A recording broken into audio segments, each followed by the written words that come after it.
Bougainvillea বা কাগজ ফুল গাছের যে ডালগুলো আমি বসিয়েছিলাম সেই ডালগুলো থেকে দেখুন খুব সুন্দর চারা তৈরি হয়ে গেছে। আমি এর আগের ভিডিওতে আপনাদেরকে এই ডালগুলো থেকে কিভাবে চারা তৈরি করা যায় তার একটা আমি ভিডিও দিয়েছিলাম। ওই ভিডিওটাতে আমি 3টে উপায় এই ডালগুলো থেকে চারা তৈরি করেছিলাম।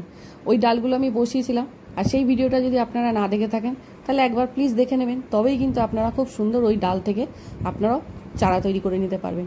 তার জন্য আমার কিছু ডাল, একটু মাটি দরকার ছিল। সুন্দর করে একটা যদি মাটি তৈরি করে নেওয়া যায় তাহলে কিন্তু ডালগুলোকে আর বারবার আমাদেরকে চেঞ্জ করতে হয় না, ওই টবেই থেকে যায় অনেক দিন। প্রায় ফুল এসে গেলে তারপর আমরা কিন্তু টবটা চেঞ্জ করতে পারি। তার জন্যই আমাকে মাটিটাও খুব সুন্দর করে তৈরি করে নিতে হয়। তা সেই একটা বড় ভিডিও আমি কিন্তু আগেই আপলোড করেছিলাম। এরপর আমি আজকে দেখাবো যে কাটিংগুলো আমার তৈরি হয়ে গেছে সেইটা নিয়ে কথা বলবো।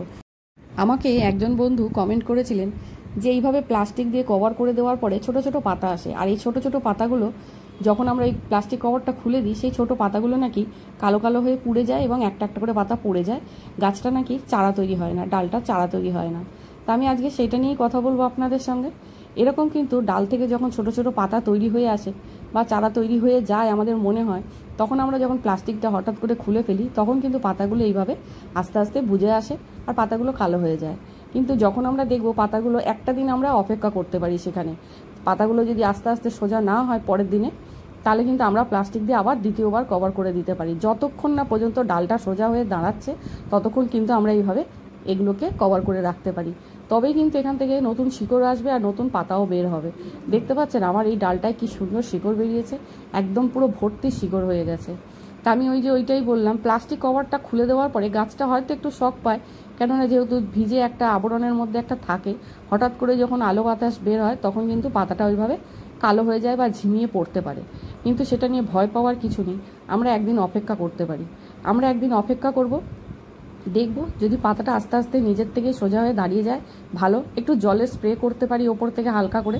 অনেক সময় মাটি শুকনো হয়ে যায়, আমরা যখন প্লাস্টিক দিয়ে কভার করে ভেতরটা আর্দ্রতা থাকে, জলের আর্দ্রতা যেটা থাকে, তার জন্য গাছটা সতেজ থাকে। যেই আমরা খুলে দিই বাইরের আলো বাতাসটা যখন পায় হয়তো একটু শুকিয়ে যায় মাটিটা, তার কারণেও কিন্তু এইভাবে পাতাগুলো শুকিয়ে যেতে পারে।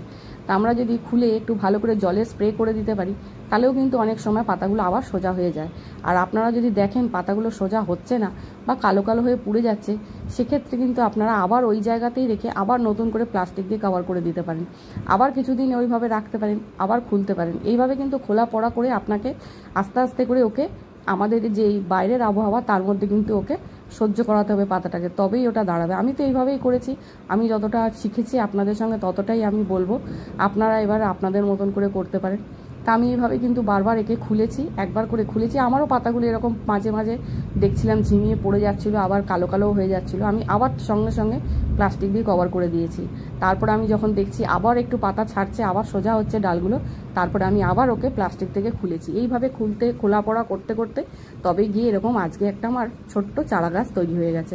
ভীষণ ভালো লাগছে নিজেরা যখন এইভাবে একটা ছোট্ট ডাল থেকে নিজেরা যদি চারা তৈরি করে নিতে পারি, বেশ আনন্দ লাগে। আমার তো খুব ভীষণ ভালো লাগে। এই গাছগুলোকে কিন্তু এই চারাগুলো, গাছ নয় সরি চারা, এই যে ডাল থেকে ছোট ছোট যে চারা তৈরি হয়েছে এই চারাগুলো কিন্তু সবসময় কিন্তু আপনাকে সবসময় শেডেই রাখতে হবে, একদম কিন্তু রোদ্দুরে রাখাই যাবে না। যেখানে একদম হালকা আলো আসে সেই রকম জায়গাতেই রাখতে হবে। আমার বারান্দাতেই ছিল হালকা আলোতে, রোদ্দুর কিন্তু সহ্য করতে পারে না। রোদ্দুর পেলেই কিন্তু এইভাবে গাছগুলো পাতাগুলো পুড়ে যাবে আর আস্তে আস্তে গাছটার ডালটা যেটা হবে আমাদের চারা তৈরি সেই ডালটা কিন্তু মরে যাবে। তাই জন্য এরকম একটা জল জল ভাব যেন মাটির মধ্যে একটু থাকেই। আমার দেখতে পাচ্ছেন শিকড় ছিল, আর এই যে দুদিন বৃষ্টি হয়েছে, এই 2-3 দিন যে টানা বৃষ্টি আর একদম রোদ্দুর পাইনি, একটু আলো পাইনি, তার জন্য আমার শিকড়টা নিচে শিকড়টা আস্তে আস্তে পচতে শুরু করছিল। আমি বুঝতেই পারলাম জলটা একদম ভিজে ভিজে আছে, মাটিটা ভিজে ভিজে আছে। তাই জন্যই আমি এবারে চারাটা একটা বড় টবে বসিয়ে দিচ্ছি। আমি ওর ওপরের যে শিকড়গুলো আছে সেগুলো আর কিচ্ছু ডিস্টার্ব করলাম না, একদম নিচের শিকড়টা আস্তে করে ছেড়ে গেছে। আমি ওই অবস্থায় রেখে এইভাবে আমি মাটি দিয়ে বসিয়ে দিচ্ছি। এই টবটা আমার আগে থেকেই তৈরি করা ছিল, মাটি দিয়ে ভিজিয়ে আমি রেখেছিলাম আগে থেকেই সার দিয়ে।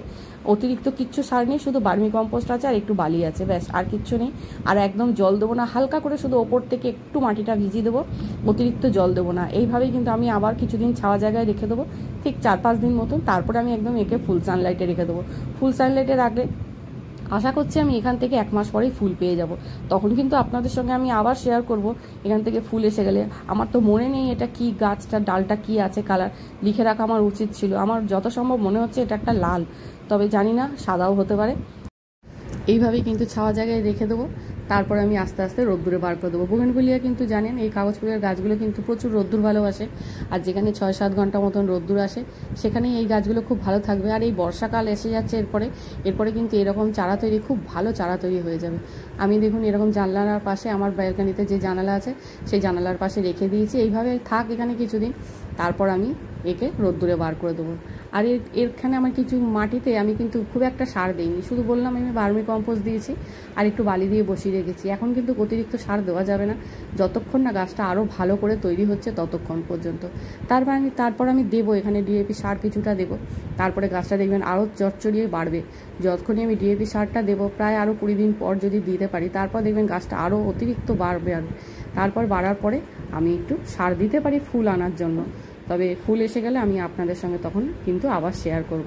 আপনারাও কিন্তু এইভাবে খুব সুন্দর করে কাটিং থেকে চারা তৈরি করে নিতে পারেন, বেশ ভালো লাগে। আমরা যখন কোনো নিজের হাতে ডাল থেকে চারা তৈরি করি বেশ ভালো লাগে, আমার তো ভীষণ ভালো লাগে।